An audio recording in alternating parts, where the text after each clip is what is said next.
EPFO का form तो fill कर दिया है, लेकिन बुक्स कौन सी पढ़ना है ये नहीं समझ पा रहे अब तक। ईपीएफओ जो है वो बाकी कॉम्पिटिटिव एग्ज़ाम्स की तरह ही है, लेकिन यूपीएससी कंडक्ट करा रहा है तो ऑब्वियसली माइनस मार्किंग तो होगी ही। लेकिन एक चीज़ और नहीं है जो कि प्रॉब्लम क्रिएट कर रही है ज़्यादातर लोगों के लिए। अब जो बाकी कॉम्पिटिटिव एग्ज़ाम्स होते हैं उसमें ये ही होता है कि यूजुअली मैथ्स, रीजनिंग, इंग्लिश और जीएस के सब्जेक्ट्स वगैरह पूछे जाते हैं और करंट अफेयर पूछ लिया जाता है। और किसी पर्टिकुलर डिपार्टमेंट के लिए अगर निकली है वैकेंसी तो उसमें 1 या 2 सब्जेक्ट जो है वो नए वाले ऐड कर दिए जाते हैं। लेकिन ईपीएफओ में आप इनको सब्जेक्ट कहे या टॉपिक्स कहे, पर आपको कम से कम 6 जो है नए सब्जेक्ट्स पढ़ने हैं। और हालाँकि ये इंटर रिलेटेड है कहीं न कहीं, लेकिन फिर भी अपने आप में ये अलग टॉपिक्स है और इनको पढ़ना मुश्किल इसलिए है क्योंकि ये वो सब्जेक्ट्स नहीं है जो हम हमेशा पढ़ते रहते हैं। या तो आपने इनसे रिलेटेड ग्रेजुएशन किया हो या फिर आपने किसी ऐसे एग्ज़ाम की तैयारी कर रखी हो ऑलरेडी जिनमें ये पूछे जाते हैं, जिसकी चांसेस थोड़े से कम है। तो इसीलिए ये सब्जेक्ट्स जो है प्रॉब्लम कर रहे हैं। कौन-कौन से सब्जेक्ट है जिसमें industrial relations, labour laws, social security, accounting, auditing और इंश्योरेंस। तो ये सारे सब्जेक्ट जो है ये नए हैं। और इसके लिए बुक्स कौन सी यूज़ करना है वो भी एक बड़ा क्वेश्चन है। आज एक बुक का रिव्यू हम लोग करने वाले हैं जिसमें कि ये सारे के सारे सब्जेक्ट जो है वो आपको मिलेंगे। कौन सी बुक है? ये बुक है केआई पब्लिकेशन की, जो आती है ईपीएफओ एपीएफसी एग्ज़ाम के लिए, ठीक है, ईओ और एओ की पोस्ट के लिए भी। तो इसमें आपको कौन-कौन से सब्जेक्ट मिल रहे हैं? इसमें आपको industrial relations, labour laws, social security, insurance, accounting, auditing और साथ ही कंप्यूटर भी मिल रहा है। और आपको मिलते हैं इसमें 2002 से लेकर 2020 तक के जो प्रीवियस ईयर्स क्वेश्चंस हैं वो भी, ठीक है, क्वेश्चन पेपर्स जो है कंप्लीट क्वेश्चन पेपर आपको इसमें मिलता है। अब सवाल ये उठता है कि बुक कैसी है? लेकिन उसके पहले ये भी सवाल उठता है कि बुक का प्राइस क्या है? तो बुक का प्राइस जो है प्रिंट रेट 440 रुपीज़ है, लेकिन अगर आप अमेज़न से ख़रीदते हैं तो आपको 355 में मिल जाएगी, स्टोर से ख़रीदेंगे तो और कम में मिल जाएगी। और मुझे बिल्कुल भी याद नहीं कि मैंने इसको कितने में ख़रीद के लाया है। तो आगे बढ़ते हैं। बुक के अपीयरेंस की बात करें तो जिससे बहुत ज़्यादा लेना-देना नहीं होता है, बट आपको 2-3 महीने लगातार कोई बुक पढ़नी है तो उसका थोड़ा-सा क्वालिटी जो है वो अच्छी होना चाहिए ताकि साथ निभाए वो एग्ज़ाम तक। तो यहाँ पर आप देख सकते हैं क्वालिटी वाइज़ मैं कहूँगी कि बहुत अच्छी बुक है, one of the best books है जो मैं रिव्यू करती हूँ। क्योंकि कवर से बहुत ज़्यादा ऐसा नहीं है कि बहुत हार्ड कवर ही होना चाहिए, कवर ठीक-ठाक है, लेकिन पेज क्वालिटी और फ़ॉन्ट साइज़ जो है ना, फ़ॉन्ट की क्वालिटी भी, इनफैक्ट फ़ॉन्ट का जो टाइप है ना, कौन से फ़ॉन्ट में छपा हुआ उससे भी फ़र्क पड़ता है कई बार आपकी रीडिंग स्पीड में। ठीक है? ये वाले जो फ़ॉन्ट है इससे मुझे लगता है कि आप फटाफट से रीड कर सकते हैं, थोड़ा स्पीड जो है वो भी आपको मिलेगी, ठीक। और क्योंकि पेज क्वालिटी अच्छी है, पढ़ने में भी मज़ा आता है और फ़ॉन्ट साइज़ जो है वो नॉर्मल है जैसा होना चाहिए। और साथ ही पेजेस की बात करें तो नंबर ऑफ़ पेजेस आपको इसमें मिलते हैं 374, जिसमें ये सारी चीज़ें जो हमने अभी बात करी वो तो होते ही हैं, और साथ ही आपको प्रीवियस ईयर्स के क्वेश्चन प्लस हर चैप्टर के एंड में जो क्वेश्चंस प्रैक्टिस क्वेश्चंस दिए हैं वो भी मिलते हैं। तो 374 में ये सारी चीज़ 374 पेजेस में इनने सारी चीज़ें कवर कर दी है। अब ये बहुत ज़्यादा नोन पब्लिकेशन नहीं है, ठीक है, अभी और ना ईपीएफओ के लिए आपको बहुत ज़्यादा बुक्स जो है वो मिलने वाली है। इसके अलावा दिशाज़ की बुक आती है और एक और अड्डा 247 आई गेस की, पर्टिकुलरली ये सारे सब्जेक्ट्स जो है जिसमें मिल जाए। और साथ ही अगर मैं बात करूँ कि कैसी क्वालिटी दी गई है इसमें सब्जेक्ट्स की, वो ज़्यादा इम्पॉर्टेंट है। तो इंडस्ट्रियल रिलेशन और लेबर लॉज़, ये 2 जो चीज़ें हैं ना, ये मुझे लगता है कि काफ़ी अच्छे से इसमें दी गई है, जो काफ़ी डिटेल में भी दी गई है। प्लस क्वेश्चन इससे सीधे-सीधे फैक्चुअल आते हैं। अगर आपने पुराने क्वेश्चन पेपर उठाकर देखे हो तो आपको सब्जेक्ट को एक बार समझना है और फिर उसके बाद आपको एमसीक्यूज़ जो है जितने हो सके सॉल्व करना है, क्योंकि फैक्चुअल क्वेश्चंस आते हैं सीधे-सीधे। इंडस्ट्रियल रिलेशन और लेबर लॉज़ तो इसमें अच्छे से दिया गया है। सोशल सिक्योरिटी समवेयर मुझे लगा कि थोड़ा और ज़्यादा होना चाहिए था, क्योंकि सोशल सिक्योरिटी एक ऐसा सब्जेक्ट है ना कि उसको थोड़ा आप डिटेल में पढ़ेंगे तो ही अच्छा रहेगा, और बहुत सारी स्कीम्स जो है उसमें और ऐड की जा सकती थी, ऐसा मुझे लगा।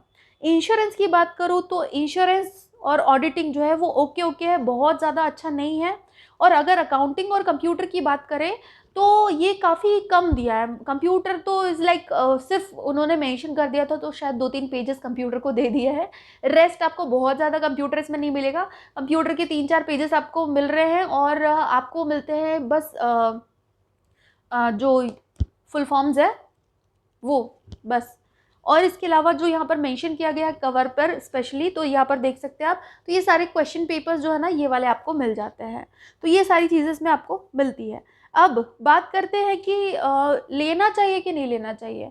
अब अगर मैं कहूँ कि आपको अक्सर क्या होता है कि देखो, इंडस्ट्रियल रिलेशन, लेबर लॉज और ये सारे सब्जेक्ट जो है, एक तो नए हैं पहली चीज़। दूसरी चीज़ ये कि एक-एक बुक जो है ना, अगर आप बहुत ज़्यादा डिटेल में भी पढ़ेंगे तब भी मतलब नहीं है, क्योंकि बहुत सारे सब्जेक्ट हैं, उनको कवर करने में आप बाकी सब्जेक्ट्स को नहीं छोड़ सकते। लेकिन यहाँ पर बात ये है कि इन सारे सब्जेक्ट से फैक्चुअल क्वेश्चन आते हैं, थोड़ा ये ऊपर-ऊपर से ही क्वेश्चन पूछे जाते हैं, बहुत ज़्यादा डीप में नहीं पूछे जाते हैं। तो अगर आप इसकी थोड़ी बहुत भी अच्छे से तैयारी कर लेते हो, तो आपको इससे काफ़ी फ़ायदा हो सकता है। दूसरी चीज़ ये है कि कई बार आपको अकाउंटिंग के लिए या तो लोग कहेंगे कि आप एनसीईआरटी पढ़ लो, या टीएस ग्रेवाल की डबल एंट्री बुक जो है वो पढ़ लो। लेकिन एनसीईआरटी के साथ ये प्रॉब्लम है कि हालाँकि वो स्कूल लेवल की बुक है, लेकिन जब आप उसको पढ़ेंगे ना, एक तो डिटेल है और आपको समझने में ही थोड़ा-सा टाइम लग जाएगा। थोड़ा-सा डिफ़िकल्ट है एनसीईआरटी से समझना। और जहाँ तक बात करें टीएस ग्रेवाल की बुक की, तो हाँ, वो अकाउंटिंग के लिए एक अच्छी बुक है, आप उससे भी पढ़ सकते हैं। लेकिन इस स्टेज में आप या तो एकदम ही ऐसे बंदे हैं कि तो पहली बार ही प्रिपेयर कर रहे हैं, तो आपको अ, चीज़ें समझ में ही नहीं आएगी अगर आप बहुत ज़्यादा डिटेल्स पे फ़ोकस करेंगे तो। मेरे हिसाब से ये बुक जो है ना, ये आपको एक आइडिया दे देती है, प्लस एमसीक्यूज़ तो इसके अच्छे हैं ही, प्रीवियस ईयर्स के क्वेश्चंस भी इसमें आपको मिल जाते हैं। लेकिन सबसे इम्पोर्टेंट चीज़ कि जब कोई सब्जेक्ट नया होता है और आप उसको डिफ़िकल्ट बुक से स्टार्ट करते हैं, तो वो और ही नहीं समझ में आएगा। तो ये बुक जो है ना, इसमें लैंग्वेज बहुत ईज़ी है। जैसा मैंने कहा, फ़ॉन्ट साइज़ मुझे बहुत अच्छा लगा, और उसकी वजह से आप इसको काफ़ी अच्छे से रीड कर सकते हैं जल्दी-जल्दी। 4 या 5 दिन से ज़्यादा आपको नहीं लगेंगे इसको पहली बार ही रीड करने में, और दूसरी बार में तो मेरे ख़्याल से आप 3 दिन में इसको ख़त्म कर सकते हैं। अगर आप हाइलाइट वग़ैरह करते हैं कहीं कुछ, तो अच्छी बात है, और उससे ज़्यादा ज़रूरत नहीं है। आपको उसके बाद फिर क्या होता है कि एक स्टेज पे के बाद पढ़ने के बाद आपको सिर्फ़ एमसीक्यूज़ वग़ैरह जो है वो सॉल्व करने होते हैं। तो बॉटम लाइन इज़ कि अगर आपके लिए ये सारे सब्जेक्ट्स नए हैं, तो आप इस बुक से एक ओवरव्यू ले सकते हैं, ठीक है? लेकिन अगर आप पिछले बार तैयारी कर चुके हैं, तो आपके काम की बहुत ज़्यादा चीज़ें इसमें नहीं मिलेगी, क्योंकि बहुत सारी चीज़ें आपको बाहर से पढ़नी पड़ेगी। ऑल्दो कंप्यूटर दिया हुआ है, लेकिन ये भी आपको बाहर से पढ़ना पड़ेगा। अकाउंटिंग थोड़ा-सा और डिटेल में पड़ेगा। क्यों पढ़ना पड़ेगा? क्योंकि अकाउंट्स ऑफ़िसर की पोस्ट के लिए भी हो रहा है ये एग्ज़ाम, तो उस वजह से ये वाला जो अकाउंटिंग वाला पोर्शन है, ये थोड़ा-सा डिटेल में पूछा जा सकता है। फिर उसके बाद सोशल सिक्योरिटी वाला जो है ना, सोशल सिक्योरिटी भी आपको थोड़ा और डिटेल में पढ़ना पड़ेगा। या तो आप किसी ऐसी बुक से जो यूपीएससी या किसी स्टेट पीसीएस वगैरह के लिए आप पढ़ रहे हैं उसमें, या फिर एक अलग से जो बुक्स आती है, जो मैगज़ीन्स आती है, उससे आप पढ़ सकते हैं, बट थोड़ा और डिटेल की आपको ज़रूरत होगी। तो चलिए हम बढ़ते हैं नेक्स्ट पार्ट की तरफ। नेक्स्ट पार्ट ये है कि जिसमें हम देखेंगे कि बुक का कंटेंट कैसा है, और उसके बाद आप खुद डिसाइड कर सकते हैं कि क्या आपको ये बुक लेनी है या नहीं लेनी है। चलते हैं। तो ये रही हमारी बुक ईपीएफओ एपीएफसी के लिए, एनफोर्समेंट ऑफिसर और अकाउंट ऑफिसर्स के लिए।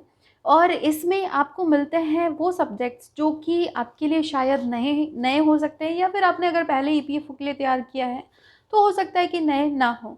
लेकिन ये सब्जेक्ट्स कौन कौन से हैं? Industrial relations, labour law, social security, insurance, accounting, auditing, और कंप्यूटर बिल्कुल भी नया नहीं है। और साथ ही आपको इस बुक में मिलते हैं प्रीवियस ईयर्स के क्वेश्चन 2002, 4, 15, 17 और 20 के 21 का होगा यहाँ पर शायद। और ये नया एडिशन है, लेटेस्ट एडिशन है 2023 का। नॉलेज इंडिया जो है इसको पब्लिश करते हैं, और थर्ड एडिशन है ये बुक का। और अब देखते हैं हम लोग इसके अंदर। तो यहाँ पर आप देखिए तो इसका प्राइस जो है ना, यहाँ पर 440 रुपीज़ है, और 355 में आपको मिल जाएगी अमेज़ॉन से। स्टोर से ख़रीदते हैं तो शायद थोड़ा और कम मिल जाएगी। और यहाँ पर आपको मिलते हैं इंडेक्स में कौन कौन से टॉपिक्स जो है वो दिए गए हैं। सारे तो मैं नहीं पढ़ूंगी, आप चाहे तो वीडियो पॉज करके देख सकते हैं कि टॉपिक्स कौन कौन से मिल रहे हैं। जो मेन टॉपिक्स है वो हम लोग देख लेंगे। जैसे इंडस्ट्रियल रिलेशन जो है ना, इसमें 43 पेज नंबर तक दिया हुआ है, जो कि काफ़ी डिटेल में डिस्कस किया गया है। लेबर लॉज जो है ये सबसे बड़ा टॉपिक है, और जिसमें इंट्रोडक्शन है, लेबर एक्ट है, ऑर्गेनाइजेशन रिलेटेड टू लेबर है, और साथ ही लेबर रिफॉर्म्स जो है वो दिए गए हैं, और सुप्रीम कोर्ट और हाई कोर्ट के लैंडमार्क जजमेंट जो है लेबर लॉज पर वो दिए गए हैं, और जो वर्कर्स से रिलेटेड गवर्नमेंट स्कीम्स हैं वो दी गई है। तो टोटल अगर मैं कहूँ देखकर तो हाँ, लेबर लॉज जो है वो सबसे ज़्यादा डिटेल में इस बुक में दिया गया है। फिर आता है सोशल सिक्योरिटी, और इसमें सारी स्कीम्स वगैरह जो है स्टार्टिंग से लेकर, ठीक है, इंडिपेंडेंस के टाइम से लेकर, और उसके पहले भी कुछ कुछ स्कीम्स आई है जो इंडिपेंडेंस के पहले, वो भी इसमें दी गई हैं, और नई स्कीम्स जो है वो भी दी गई है।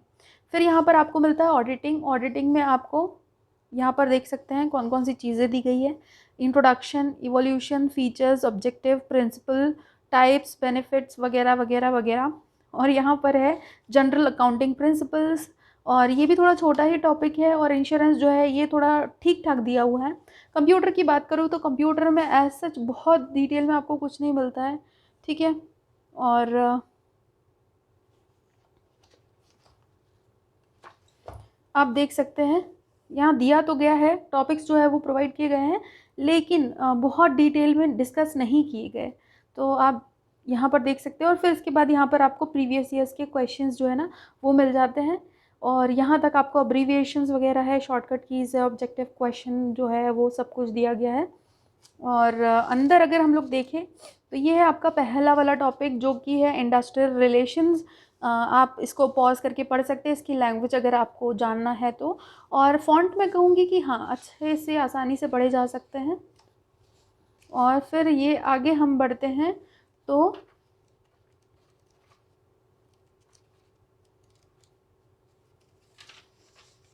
यहाँ पर देख सकते हैं आप, और डायग्राम्स वगैरह, चार्ट्स वगैरह दिए गए हैं, टेबल्स वगैरह दिए गए हैं, बहुत ज़्यादा नहीं दिए गए हैं, ठीक है। और ये देख सकते हैं आप, सोशल सिक्योरिटी है, और इतना ही है, सोशल सिक्योरिटी में इतना ही दिया गया है, जो मुझे लगा कि सफिशिएंट नहीं है, क्योंकि उससे एक बहुत क्वेश्चन बन सकते हैं। ऑडिटिंग जो है ना, अगेन ऑडिटिंग भी बहुत कम दिया है, ठीक है, इतना है ऑडिटिंग, इतना इतना, तो ये देख सकते हैं। और अगर हम लोग बात करें इंश्योरेंस की, तो इंश्योरेंस ठीक ठाक है, इतने में आराम से समझ में आ सकता है। और ये है कंप्यूटर, ठीक है, कंप्यूटर जो है वो इतना ही दिया गया है, जो कि बहुत कम है। तो इसमें वैसे भी आपको कंप्यूटर जो है वो सेपरेट बुक से ही पढ़ना पड़ेगा, क्योंकि इतने से में तो होता नहीं है कुछ, और आजकल तो बहुत लेवल बढ़ गया है।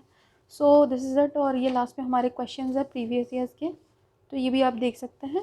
और अगर देखें हम लोग कि क्या ख़रीदना चाहिए नहीं, तो अगर आप नए हैं इस एग्ज़ाम के लिए तो आपको ज़रूर ख़रीदना चाहिए, क्योंकि इससे ना ओवरव्यू अच्छा मिलेगा, आइडिया अच्छा हो जाएगा, और लैंग्वेज ईजी है ना, तो जो सब्जेक्ट आपके लिए नए हैं वो समझ में आसानी से आ जाएंगे। तो इतनी सारी बातें बोलने के बाद यही कहूँगी, thank you for watching the video. मिलते हैं हम लोग नेक्स्ट वीडियो में एक और बुक के साथ, जो कि है आई गेस दिशा पब्लिकेशन की बुक है, जिसमें कि सारे सब्जेक्ट है, ठीक है, सारे मतलब ईपीएफओ एग्जाम में जितने भी सब्जेक्ट पूछे जा रहे हैं वो सारे के सारे उस बुक में दिए हुए हैं। तो क्या वो बुक आपको खरीदनी चाहिए, उस पर हम लोग बात करेंगे। So thank you for watching the video.